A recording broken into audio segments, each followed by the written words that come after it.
بسم الله الرحمن الرحيم. الحمد لله وكفى وسلام على عباده الذين اصطفى. أما بعد، فقد قال الله تبارك وتعالى في القرآن المجيد والفرقان الحميد: فأعوذ بالله من الشيطان الرجيم. بسم الله الرحمن الرحيم. لكن الراسخون في العلم منهم والمؤمنون يؤمنون بما أنزل إليك وما أنزل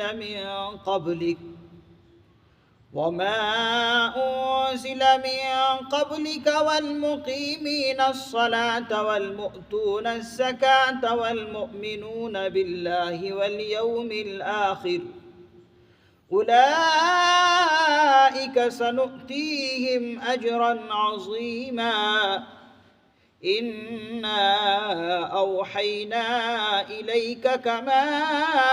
أوحينا إلى نوح والنبيين من بعده وأوحينا إلى إبراهيم وإسماعيل وإسحاق ويعقوب والأسباط وعيسى وأيوب ويونس وهارون وسليمان وآتينا داود زبورا ورسلا قد قصصناهم عليك من قبل ورسلا لم نقصصهم عليك وكلم الله موسى تكليما. صدق الله العظيم. لكن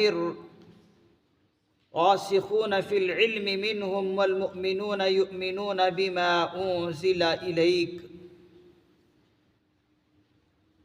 البتہ جو بنی اسرائیل میں سے علم میں پکے ہیں،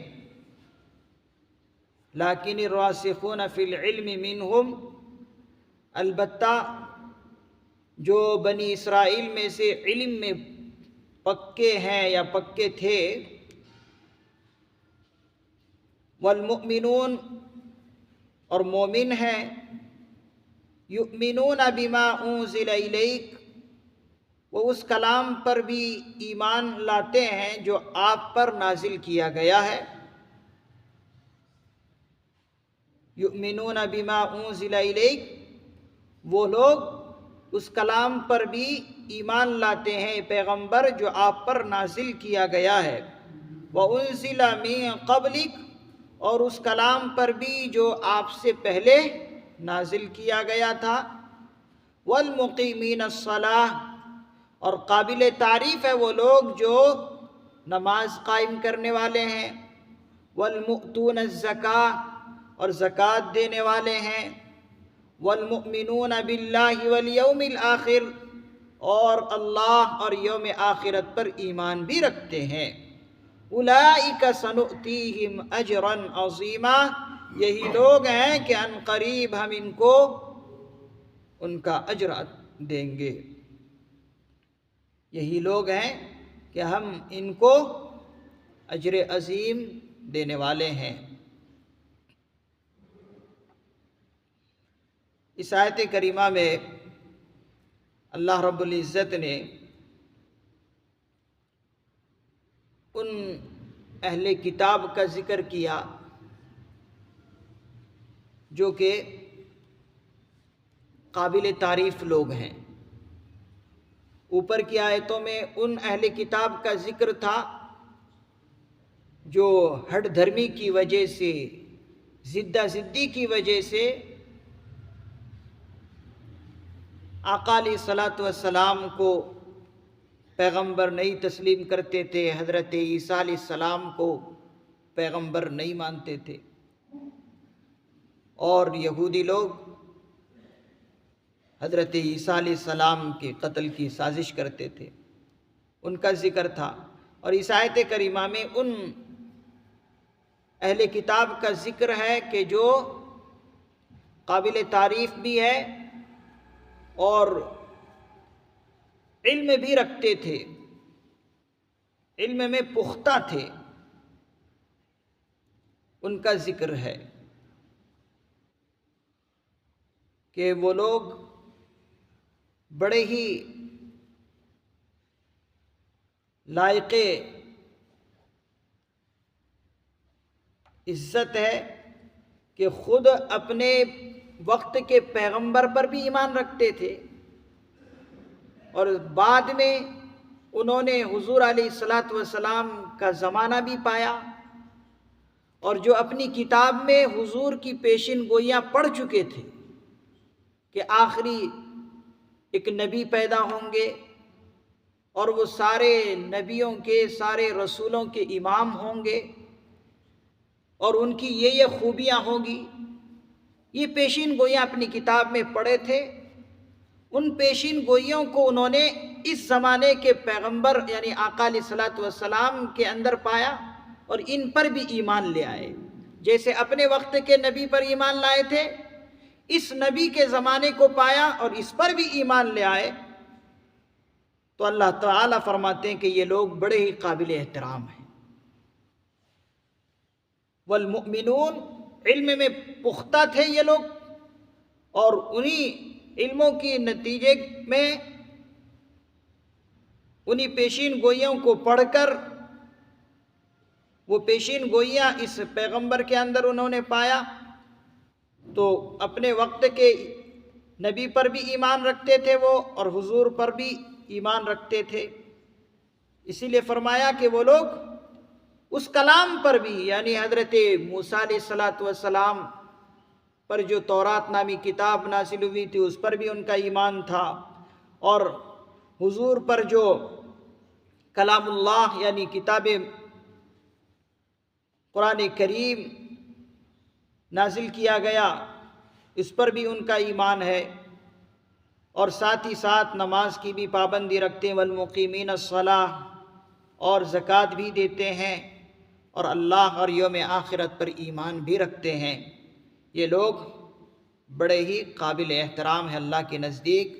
اور اللہ کے محبوب ترین بندے ہیں۔ وہ کون لوگ ہیں؟ مفسر نظام فرماتے ہیں جیسے کہ حضرت عبداللہ ابن سلام رضی اللہ عنہ، یہ پہلے یہودی تھے، بڑے عالم دین کہلاتے تھے اپنے وقت کے، انہوں نے حضور کا زمانہ پایا، حضور پر بھی ایمان لے آئے، اپنے وقت کے پیغمبر پر بھی ایمان لے آئے تھے۔ اسی طریقے سے حضرت اسید رضی اللہ عنہ ہے، حضرت ثعلبہ رضی اللہ عنہ ہے، یہ تمام کے تمام وہ لوگ ہیں جو پہلے بھی اپنے وقت کے نبی پر ایمان رکھتے تھے، اور جب حضور کا زمانہ انہوں نے پایا ان پر بھی ایمان لے آئے، اسی لیے لوگ بڑے ہی اللہ کے محبوب ترین بندے ہیں۔ بعض کتابوں کے اندر آتا ہے اللہ تعالیٰ ان کو دوہرا ایمان کا اجر عطا فرمائیں گے، ایک اپنے وقت کے نبی پر ایمان لانے کا، اور دوسرا اجر اپنے اس زمانے کے پیغمبر کا زمانہ پایا اور ان پر بھی ایمان لے آئے، اس لیے ان کو دوہرا ثواب ملے گا ایمان کا۔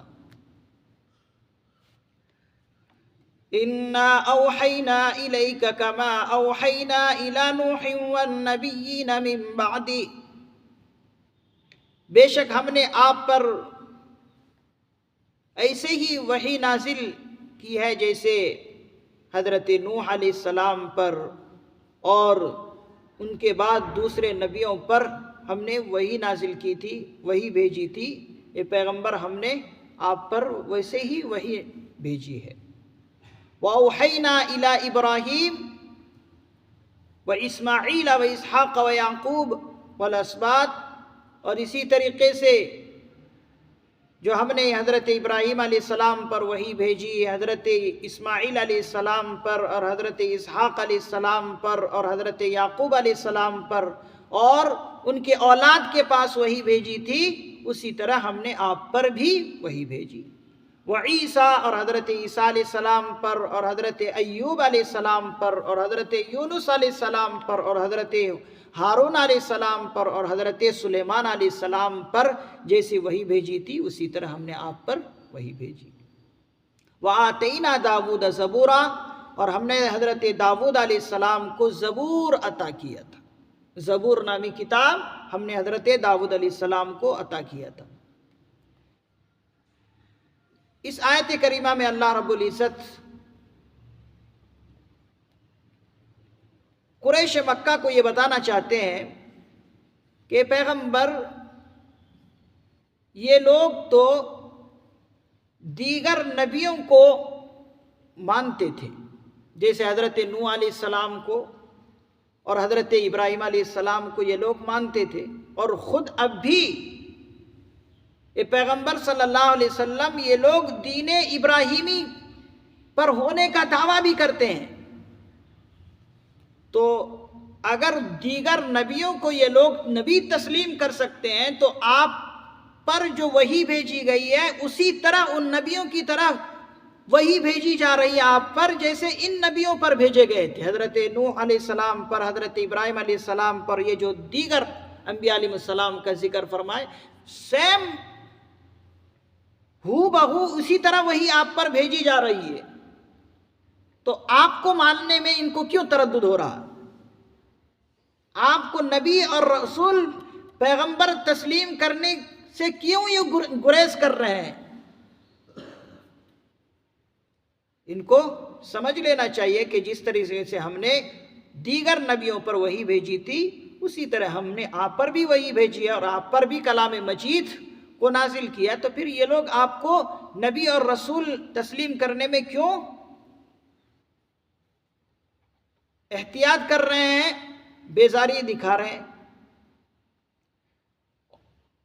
اور یہ لوگ جو قرآن کریم کو چھوڑ کر واحدتاً یکبارگی کوئی دوسری کتاب مانگ رہے ہیں تو ان کو سمجھنا چاہیے کہ ان تمام کتابوں سے افضل تو یہ کلام مجید ہے، اللہ کی کتاب ہے، تو پھر ان کو تسلیم کرنے میں کیوں ان کو ہچکچاہٹ ہے؟ اور حضرات مفسرین نظام نے فرمایا کہ حضرت نوح علیہ السلام سے پہلے پیغمبروں کی مخالفت کرنے پر اللہ تعالیٰ نازل عذاب نہیں کرتے تھے۔ حضرت نوح علیہ السلام سے پہلے جتنے بھی پیغمبر گزرے یا نبی گزرے ان نبیوں کی مخالفت پر اللہ تعالیٰ عذاب نہیں نازل کرتے تھے، ان کو ڈھیل دیتے تھے۔ حضرت نوح علیہ السلام اور حضرت نوح علیہ السلام کے بعد سے جب سے لوگوں نے نبیوں کی مخالفت کرنا شروع کیا ہے اللہ تعالیٰ عذاب نازل کرنا بھی شروع کر دی، جیسے حضرت نوح علیہ السلام پر، حضرت نوح علیہ السلام کی قوم پر طوفان نوح آیا، زبردست قسم کا طوفان آیا، اور اس کے بعد دیگر نبیوں پر اللہ نے عذاب نازل کیا، حضرت ہود علیہ السلام کی قوم پر، صالح علیہ السلام کی قوم پر، حضرت شعیب علیہ السلام کی قوم پر عذاب نازل کیا۔ اس سے پہلے حضرت نوح علیہ السلام سے پہلے جو انبیاء گزرے ان کی مخالفت پر اللہ تعالیٰ عذاب نازل نہیں کرتے تھے، ان کو ڈھیل دیتے تھے، لیکن حضرت نوح علیہ السلام کے بعد اور حضرت نوح علیہ السلام کے دور میں ہی جب نبیوں کی مخالفت لوگوں نے شروع کیا تو اللہ تعالیٰ نے عذاب نازل کرنا بھی شروع کیا۔ اور حضرت نوح علیہ السلام کے بارے میں مفسرین نظام نے لکھا کہ حضرت نوح علیہ السلام 950 سال کی عمر پائی، لوگوں کو سمجھاتے رہے، دعوت اسلام دیتے رہے۔ 950 سال کی عمر کوئی کم نہیں ہوتی ہے، اور کمال اس پر یہ ہے کہ 950 سال کی عمر حضرت نوح علیہ السلام نے پائی، اور 950 سال میں حضرت نوح علیہ السلام کا ایک دانت بھی نہیں گرا تھا۔ کتنی عجیب بات ہے، ایک دانت بھی گرا نہیں تھا 950 سال کی عمر میں۔ اور کمال آگے سنیے، کتاب کے اندر لکھا ہے کہ حضرت نوح علیہ السلام کا 950 سال کی عمر میں ایک بال بھی سفید نہیں ہوا تھا۔ پھر آگے اور بھی لکھا ہے کہ جو توانائی اور جسمانی طاقت حضرت نوح علیہ السلام کی جوانی کی عمر میں تھی، 950 سال کی عمر تک بھی اتنی ہی طاقت جسمانی تھی، اور یہ طاقت رکھتے ہوئے 950 سال تک اللہ کے دین کی تبلیغ کرتے رہے اور صبر کرتے رہے، تکلیفوں پر تکلیفیں برداشت کرتے رہے۔ تو اس آیت کریمہ کا مقصد یہ ہے کہ ان لوگوں کو چاہیے کہ جس طریقے سے دیگر نبیوں پر ایمان یہ لوگ رکھتے تھے، ان کو نبی اور رسول تسلیم کرتے تھے، ان کو بھی حضور علیہ السلام جو کہ سارے نبیوں کے نبی ہیں، آپ کو بھی جو ہے انہیں چاہیے کہ نبی اور پیغمبر تسلیم کریں۔ اور مفسر نظام نے فرمایا، نبی اللہ رب العزت نے 1,24,000 بھیجے۔ انبیاء علیہ السلام کی تعداد کتنی ہے؟ مفسر نظام نے لکھا ہے کہ 1,24,000 نبیوں کی تعداد ہے، اور رسولوں کی تعداد یعنی جن کو کتاب دی گئی، رسول اسے کہتے ہیں جن کو کتاب بھی ملی ہے، صاحب شریعت، جیسے حضور علیہ السلام صاحب شریعت ہے، حضرت عیسیٰ علیہ السلام صاحب شریعت تھے، حضرت موسیٰ علیہ السلام صاحب شریعت تھے۔ تو رسولوں کی تعداد جو ہے 313 بتلائی گئی ہے، رسول 313 اور نبی 1,24,000 کم و بیش اللہ تعالیٰ نے انسانوں کی رہنمائی اور ہدایت کے لیے بھیجے۔ انشاءاللہ آگے اور بھی اس کی وضاحت آئے گی۔ اللہ تعالیٰ سے دعا ہے اللہ تعالیٰ ہمیں قرآن کریم کی عظمت کو سمجھنے کی توفیق نصیب فرمائے، اور قرآن کریم کی رہنمائی پر ہمیں اپنی زندگی کو بہتر سے بہتر گزار کر اللہ کے پاس پہنچنے کی توفیق نصیب فرمائے۔ سبحان اللہ و بحمدہ، سبحانک اللہم و بحمدک، ونشہد ان لا الہ الا انت